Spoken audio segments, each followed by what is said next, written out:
In the current real estate market, it is extremely important that if you're considering selling your home, you understand the home selling process.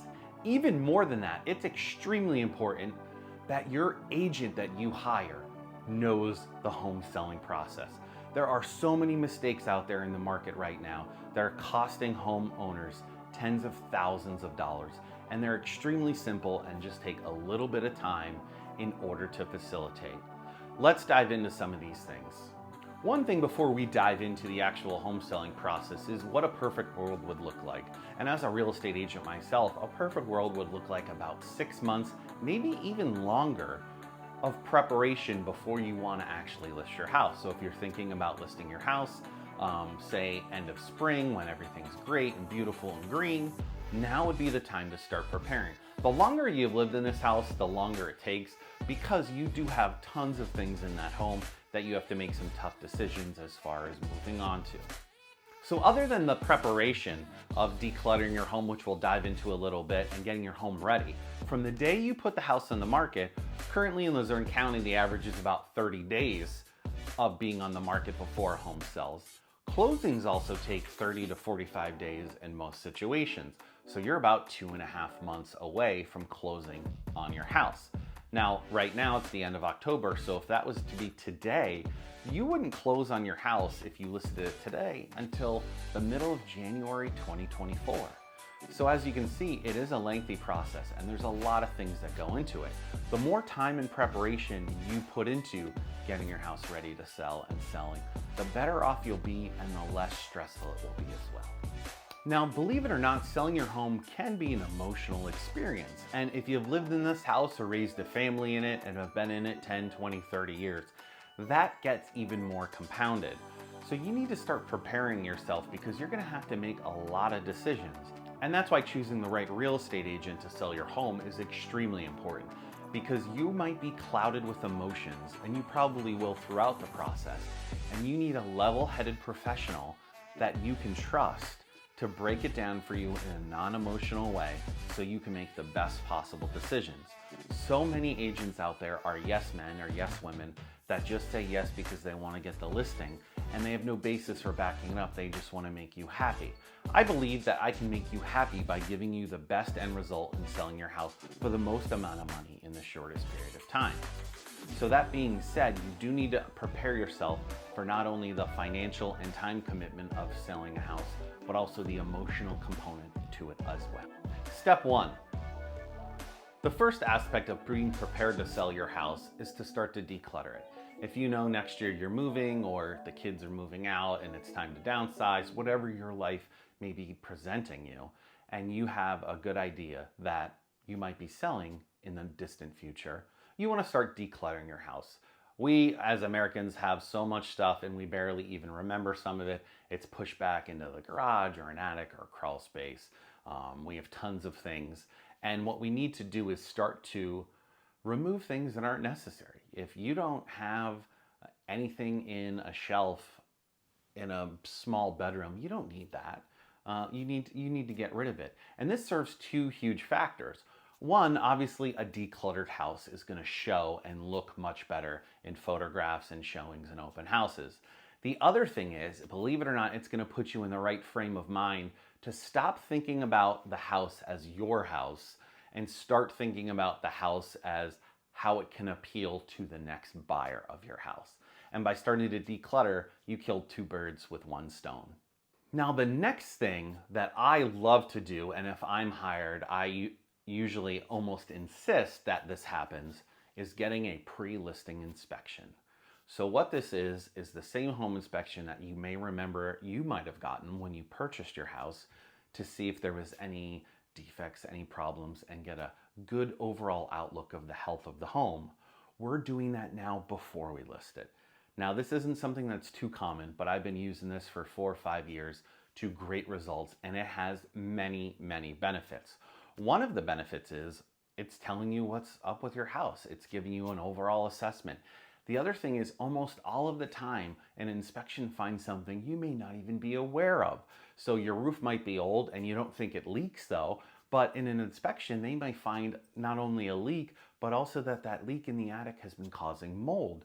Now that's just a hypothetical, but that is a huge bit of information that we may want to address before we list your house. So getting that home inspection is huge for a variety of reasons. Another one that a pre-listing inspection does is it lets you know everything about your house. So whether you realize it or not, if you sell your house, your offer may be contingent on a home inspection. So the buyer will be getting a home inspection as part of the purchase process of your home. Well, when they get that inspection, they may use that inspection to negotiate against you. So having your own, one, you won't be caught with any huge surprises. Oh, we'll buy your house, but it shows that the heating system's failing and we need $20,000 for a new heating system. Whatever the case may be, you're going to be aware of it because you have that pre-listing inspection. So not only do you have the health of your house and any things that might be wrong with your house that you didn't know, you now know, but now you're armed for the negotiation process of being under contract with your house. And my clients have saved tons of money knowing ahead of time what was right and wrong with their house. So a pre-listing inspection is most likely a great thing if you're considering selling your house. Now, whether you have or have not had a pre-listing inspection, the next thing that you probably want to discuss with your real estate agent is what things in your house should you fix or repair. Some things will matter, some things won't.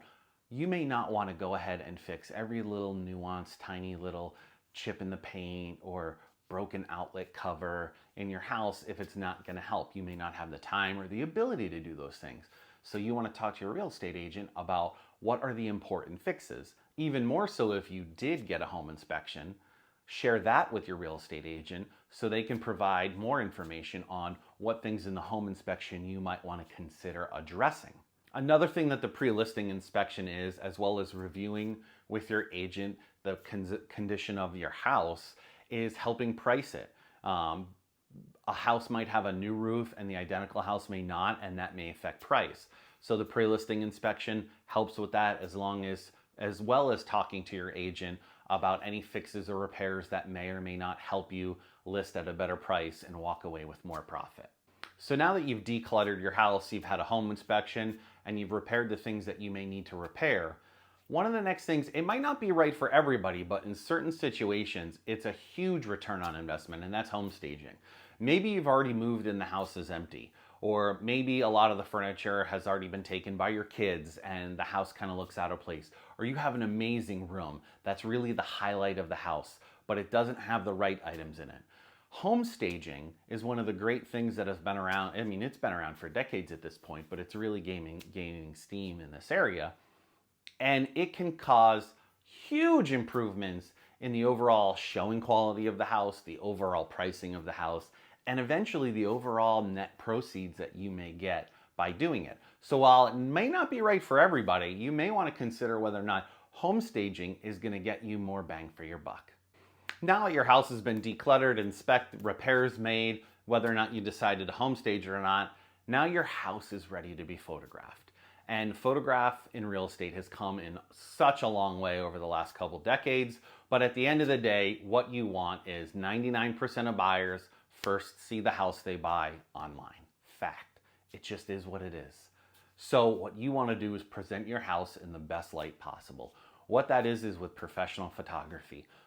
Maybe even a drone if you have a lot of land with your property, or if you have like an amazing backyard. Also, there's amazing 3D virtual tours of homes you could do. And there's a huge array of what can be done to capture your house and set it in its best foot forward, so it can be seen online by the most amount of people to get the most amount of showings. Now, not every one of these is right in every circumstance. And again, that's why you want a great trusted agent that knows what they're doing in order to help you choose what will be the best things for you to do to start advertising the property via photography.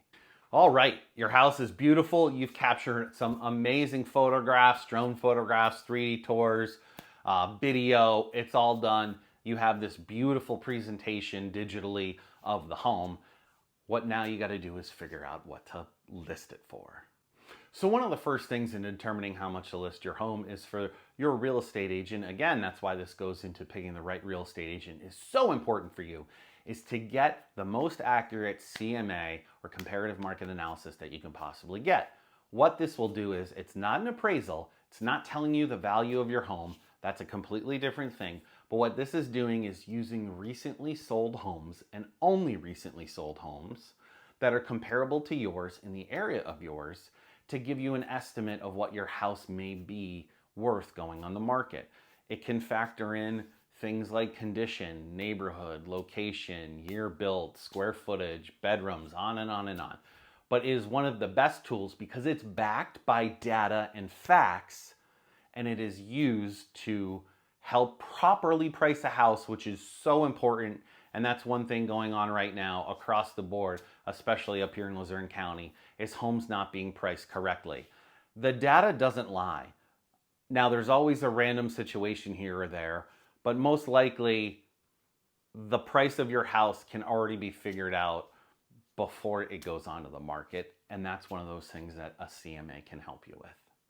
There are so many dangers that come with overlisting your home. I'm just going to cover a few right here. But if you want to know all of the dangers associated with listing your price too high, feel free to drop a comment below. One of the most underrated dangers of overlisting your house is you're losing peak marketing time. The most eyes that are going to be on your house are in the first 2 to 3 weeks. I think it maxed out around 19 days your house is on the market. Most of those are digitally, as far as seeing them on these third-party sites, Zillow, Realtor.com, things like that. But the most amount of people that are going to see your house are going to see it because most people have alerts set up to new listings in Mountaintop or Dallas or Nanaco, whatever your city may be.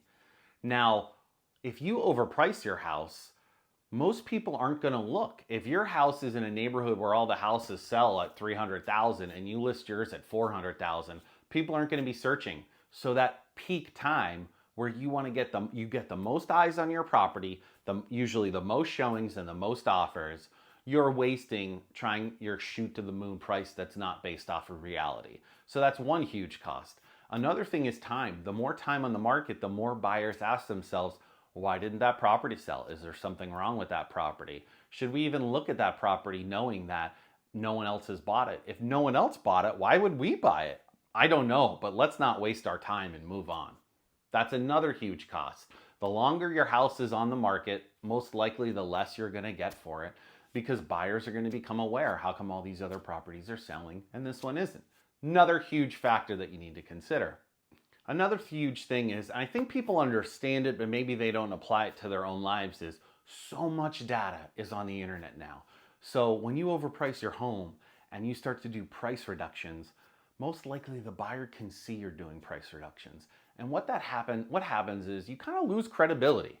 People see, oh, they're at this price and they're doing a price reduction, or maybe you've done a series of price reductions of 10K, 10K, 10K. And then what happens is buyers look at it and you may get offers, but most likely those offers are going to be even less than what you've reduced the price to because you lost your credibility by going way above and beyond what your house should have been listed for. Another thing that I see all the time of not only home sellers, but agents not factoring in is even if you have a house in your neighborhood or on your same street, whatever it may be, that sold a year ago, year and a half ago for X amount, and you think, oh, well, our house is a little bigger or a little nicer or a little newer, so we're going to list more than that. You're not taking into conditions of the current market. You're thinking, hey, if that house was for sale today and my house was for sale today, but that house sold in the past, you need to factor in the future. And one huge thing that nobody seems to be factoring in these days is a year ago, a year and a half ago, mortgage rates were 1%, 1.5% lower than they are now. So the affordability for the buyer was much greater then than now, which is why they got X for their house. So that alone needs to be factored into today. You need to take what happened in the past and bring it up to current market conditions. Everyone loves to say, oh, well, if Bill and Nancy got blank for their house, we would get bought. It doesn't work like that because you needed to take into consideration the market conditions then. Another huge thing is, what if there was 8 houses for sale in a neighborhood then, and now there's only 1? Well, most likely you're going to get a much better offer because of competition. So you have to factor supply and demand of when that house was listed and sold for versus yours now. Or what if it was the reverse? What if there was only 1 house for sale last year in the neighborhood and it went at a huge price? So now you want to list your house for more than that, but there's 5 houses in your neighborhood for sale. Well, now there's more supply, so you may not get the price you want. There is such a litany of factors that you need to think about when you sell your house. And that's, again, I can't beat it in your head enough, why choosing the right real estate agent is so important, because so many people are making huge mistakes and it's going to cost them tons and tons of money. So now that you have an accurate price that you should list your home with, it's time to get it on the market. One of the things that you need to focus on now, since all the photography and videography has been done, is the listing description. And believe it or not, this could be a huge underrated thing. A lot of agents necessarily may overlook and just kind of throw up a cookie cutter thing. Now, while you don't want to get crazy with it and write the most ridiculous and 8-page listing description, you do want to include lots of key facts and figures that will help with the house. You want to point out some things of the house, whether it has something unique, or like an amazing backyard, or hey, a new roof and heating system was installed. These are all things that may trigger something in buyers that will help sell it. So you just don't want to put, oh, come look at this beautiful offering on blah, blah. That's all nonsense. Creative language isn't necessarily going to help you, but descriptive language will. Another thing that I personally love to focus on is the best day of the week to list your house. There is data that supports listing a house on certain days gets better results in different periods of time. It may not work for you. You may have to list it at a certain day and time. Also, we like to schedule sometimes if you may be away, because there'll be a lot of showings in the first few days, hopefully.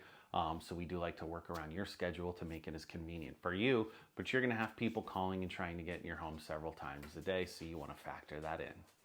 Another thing that most agents do, and is pretty commonplace, is but you have to get your house out to maximum amount of people using outlets. The MLS is a great outlet, Zillow, Realtor, but another great thing that some agents are doing, but some agents haven't caught up with the time, and that's social media. Videos, a couple key photos could be the difference between having a slammed open house or having crickets. So you want to factor in the entire marketing strategy of what your real estate agent plans to do. And that kind of brings us into the next section, which is marketing strategy. I have a huge secret. It may get me in a lot of trouble, but I don't care. So many real estate agents' marketing strategy is simply putting your house on the market. Insane, right? I know. But that's their entire strategy. We take photos, we write a description, we put it on the MLS. What else do you want from me? I'm not a miracle worker. It's insane that in this day and age, with the amount of professional resources that are out there and available to us, so many agents do that. My point is, while being a little bit exaggerative, you need to hire an agent that is going to show you in their listing presentation what their marketing strategy actually is. Because if it's just putting the house on the market and hope for the best, you may not get the best results. When you're interviewing agents, you want to ask them what their marketing strategy looks like. But be prepared, most of them may not have an answer, or they may just start pulling stuff out of the sky. You want to ask them questions like, hey, what does your marketing strategy include? Are you going to do open houses? Are you going to do a virtual tour? Will you be posting the house out on social media? If so, what social media sites? Now, do you pay to advertise on those sites, or are you just going to make a post and put it out there? These are huge, huge questions to ask your agent, because at the end of the day, if 99% of buyers first see their house online, you want to know what your house's online presence will be. Completely rational thought. But you'll be amazed at how many agents don't have a marketing strategy other than listing your house. You prepared effectively. You got some amazing photos. Your agent had a great price point and marketing strategy that you guys collaborated and agreed on. Congratulations, now you have a bunch of offers. Now you're going to have to negotiate the offers. And this is another point where picking the right real estate agent is of huge importance to you. Seriously, the amount of agents that don't know how to negotiate or read books on negotiation or take classes on negotiation is amazing. And that's why there are so few good agents out there. The main elements of the offer that you want to consider are not just the price. So many people get hooked on the price. In the last couple years, a little more people have paid attention, especially buyers, because they had to incentivize their offer by making the offer less to benefit them and more to benefit you, but those days have gone by. So the days of clean sheets with no contingencies, inspections, things like that are slowly going away, although you can still find them. But you need to discuss contingencies. What kind of inspections are they doing? What kind of time period do they want for those inspections? How much money are they putting down? If they're putting $500 down, that's really what's at risk if they bail on this contract. Or if they're putting $5,000 or $10,000 down, they might be showing you how serious they are with that earnest money deposit. Another thing is closing date. A closing date is one thing that should always get negotiated. Because if I'm your agent, I'm trying to find the best closing date that works for you. They're giving us an option. We don't have to take that option. Maybe it's better for work if we close on a Friday, so you have the weekend. Maybe that doesn't work and you have a super busy schedule and the only time you can close is the third Tuesday of every February. Whatever it may be, there are so many elements to a contract that your listing agent should negotiate with.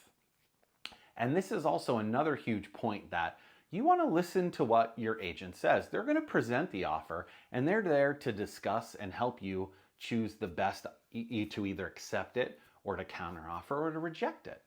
So you want to collaborate with your agent. A lot of agents just say, here's the offer, what do you want to counter? And then you counter back. And sometimes that creates problems that may cost you money.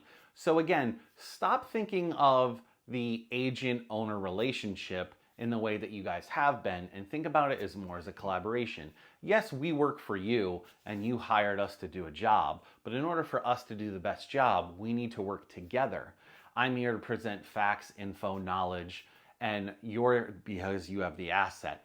And so while we won't tell you what to do, we have much more information to give you so you can make a better decision than just doing what you want us to do. Another thing that you should think about when selling a home as you receive offers is to remove the emotion from it.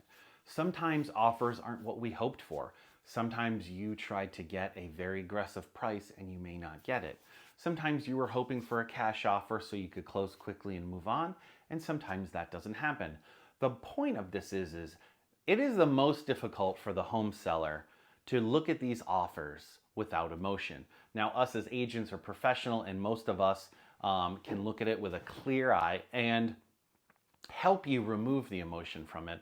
But don't get offended when someone goes an offer. Maybe they're just trying to get the best price. And to be honest, wouldn't you try to get the best price when you were buying a home? So try to remove the emotion from it. I know it's extremely difficult as your house. You're proud of it. You did a lot of work to it. But again, collaborate with your agent in reviewing offers to help make the best counteroffer or decision for you so you can negotiate the best deal. Now, if you've accepted an offer, we can go back in time to whether or not you listened to me about getting a pre-listing inspection. Because if you did, if your contract has inspections, you shouldn't have much to fear because you've already gotten your house inspected. In fact, sometimes I have buyers ask if they were able to use our inspection. Absolutely, because I include it in the MLS to show, hey, we had the house inspected by a professional, independent, third-party company, and we have nothing to hide, so I include that in the marketing materials for the house. So if you did that, great, this probably shouldn't be too stressful.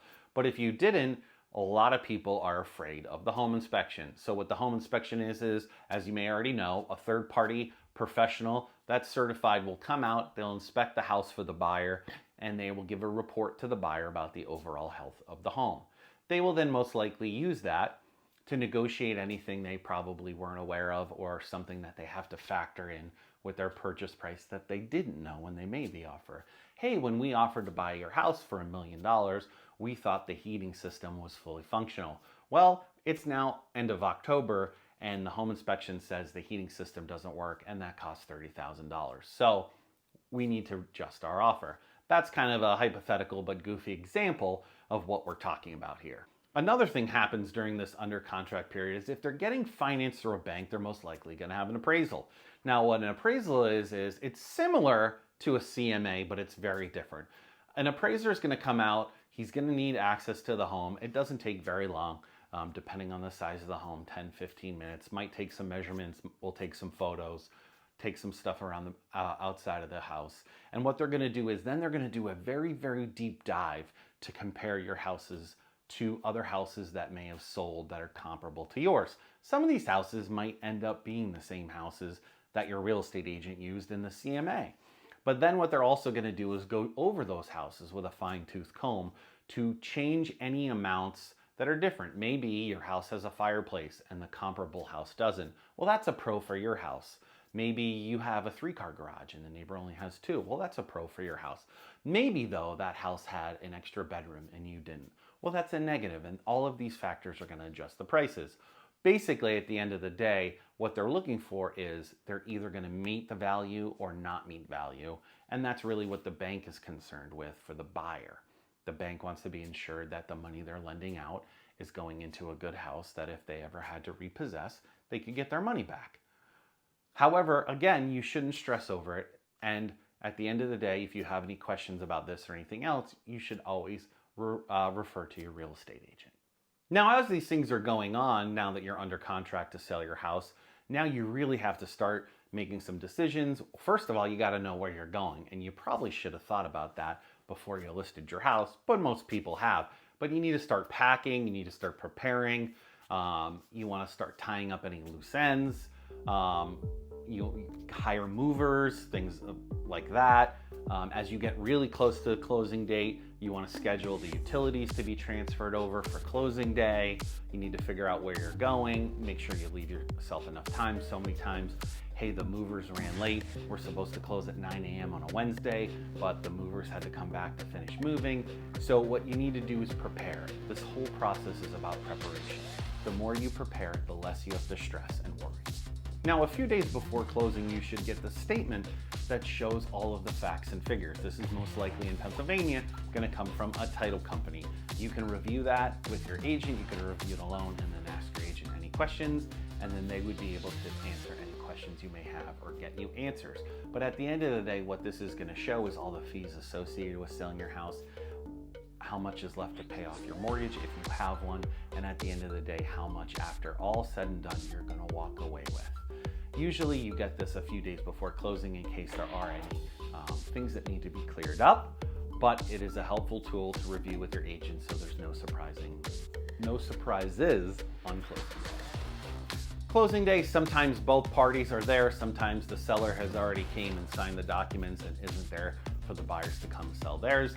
Regardless of what happens is you'll review all the information, you'll make some signatures, and then selling your house, you could get a check, whether it's in a physical check or wired to your bank account.